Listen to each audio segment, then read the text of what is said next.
Hey there, Unsolved Mysteries fans. Wayward Legacy back at you with another video. You know, like I said, there was going to be another Unsolved Mysteries video tonight, and I wanted to live up to that, so here we go. You know, this is a case, that really does live up to the name of Unsolved Mysteries, because it really is it's a case that's really under mysterious circumstances, and, it's one that I haven't really done enough, or that I haven't really seen a little bit, but it's pretty fresh in my mind, and I'm pretty familiar with it, so... and actually, if you're watching this, I would like to see you do a response to this one as well, just because of the, just how mysterious this case was. I would love to see your thoughts on it, so, if you do that, that'd be pretty cool. Because, I'd like to hear your thoughts on this one as well, and, I enjoyed your, Tommy Burkett video. I thought, you had some good points in that one as well. And, this one, like I said, it's a pretty mysterious case, so I'd like to see a response video from you, and I'd love for you to do more Unsolved Mysteries as well. That would be awesome. So yeah, this is the case of Tim Molnar, or Tim Molnar, or Tim Molnar, I guess is what the last name is anyway. So yeah, it's a pretty mysterious case. So like I said, I've got the Unsolved Mysteries wiki up in front of me here, and I'll give you the details of the case, and then I'll give you the results of it, and then I'll give you my theories on it. So here we go. 19-year-old aeronautical mechanics student Tim Molnar left his home on the morning of January 24th, 1984, and never returned home. The last person to see him was his 14-year-old brother Frank. Some believe that Tim was a victim of foul play, but others, including his family, believe that he ran away to start a new life. 2 weeks after he vanished, Tim's family learned that on the day that Tim vanished, he stopped at a gas station in Lake City, Florida, and paid for a tank of gas with his parents' credit card. His family was told by the gas station attendant that Tim was traveling alone. They later received a letter from an auto impound company in Georgia claiming that Tim had left his car in a parking lot 1 block away from Atlanta's Greyhound bus terminal 6 days after he was last seen. His family found his driver's license, wallet, credit card, and other items in the car, suggesting that Tim had changed his identity. They also found several expensive items from the car that were missing, including a stereo, his expensive tool set, and a bicycle. His family is uncertain whether he chose to disappear or if something else happened to him. For some reason, he took no clothes with him other than the ones he was wearing. But just before leaving here, he took out nearly all of the money from his savings account. However, he left $10 in the account, possibly a way of saying that he may one day return. Now, over a decade later, his family believes that he is still alive and want him to come back home.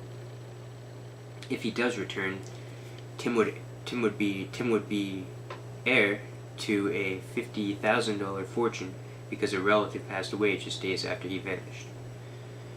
So here's the results of it. It's still unresolved. When the segment reran on January 31st, 1996, a viewer named Stephen called the telecenter claiming that he recognized Tim's clothing as the clothing that he found on a body frozen in ice in Neosho, Wisconsin 10 years earlier. After Stephen contacted the medical examiner, they contacted the Molnar family and received DNA samples. The body was confirmed to be Tim's through DNA testing, but the cause of death could not be determined, nor could anyone determine why Tim had traveled all the way to Wisconsin. The Molnar family held a memorial service for him and had him buried in Daytona Beach, Florida. His death remains unsolved. So like I said, this case remains true to the name of Unsolved Mysteries just because of the way it went down. Because there was really no reason as to why he left, and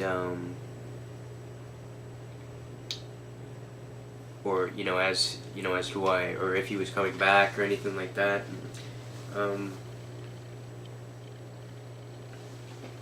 Yeah, I read somewhere that apparently on the day he left he was acting a lot more different than he usually was. Apparently normally Tim was a quieter guy, but this time he seemed anxious and really talkative, like something was going on. So I also read that he was a bit of a hard partier. So, but I'll get into that a bit late in a few minutes here. But first I just kind of wanted to give my thoughts on it. The reason why I think he may have ran away is probably because of his hard partying lifestyle. If that is the case, I don't know. You never can really be sure if it's factual, if he was a hard party or not. But if he was,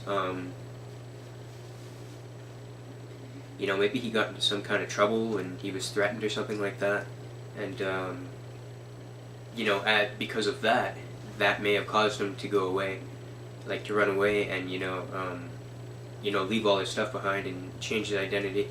And if that's what he was doing, that makes sense as to why like his tool set and bicycle and car stereo were missing as well. What he probably did is he probably sold that so he could have some money behind him as he made this new life for himself to kind of hide out from whatever he was running from. If that's the possibility, I don't know. There's also the theory that he could have ran into foul play, which is possible, but I don't see that. I mean, like, if you go with the theory that maybe he ran into some trouble and had some threats and had people coming after him or something, you could use that theory and possibly, maybe they ended up picking up his trail, and then they ended up killing him, and left him in the forest or whatever, and then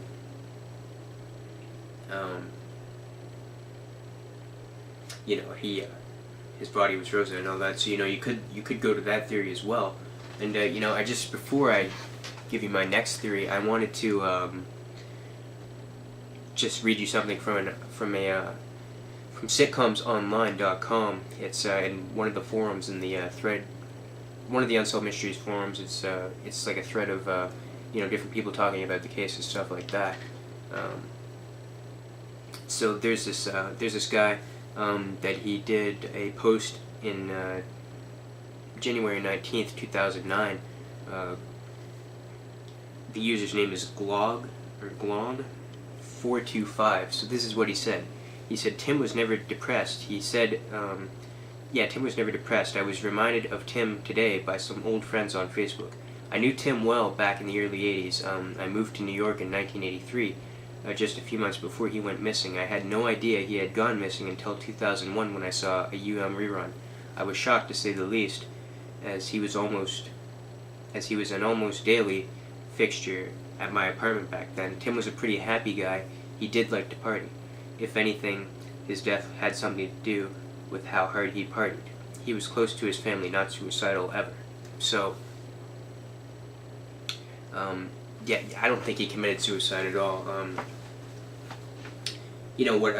Here's what I'm kind of leaning towards the most is, according to this guy, that knew Tim, supposedly, he partied pretty hard. I think what may have happened is he may have been in, a party or something like that, and, whether it was drugs or he was drinking or something like that, if he was a hard partier, he was probably, drinking a lot, maybe doing a bit of drugs, I don't know, and, probably just, left and wandered off, and,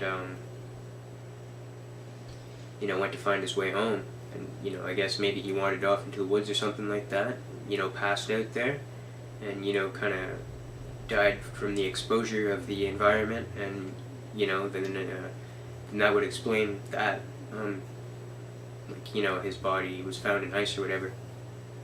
Now, I don't know when that would have been, if it was around like a winter time or whatever, I don't know. But yeah, he could have died from the exposure of the environment or whatever. And that's kind of the theory that I'm leaning towards, is that.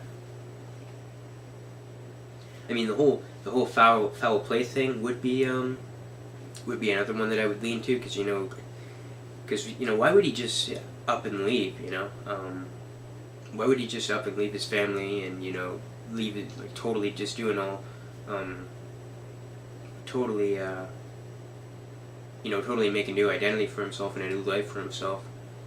And, according to this guy, Tim was a happy guy, and he loved his family and all that, so, it makes me lean to that a little bit more, like, not the foul play thing necessarily, but the fact that maybe he ran into some trouble, he was threatened or something, and that's why he ran off and started this whole new identity. So it could be that. Like, yeah, I guess you could kind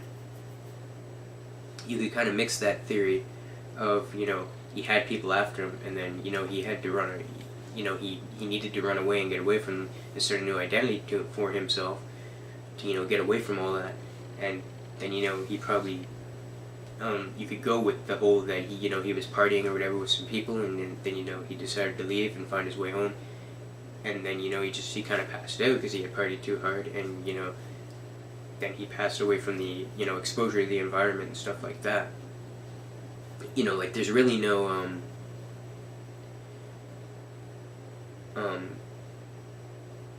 there's really no,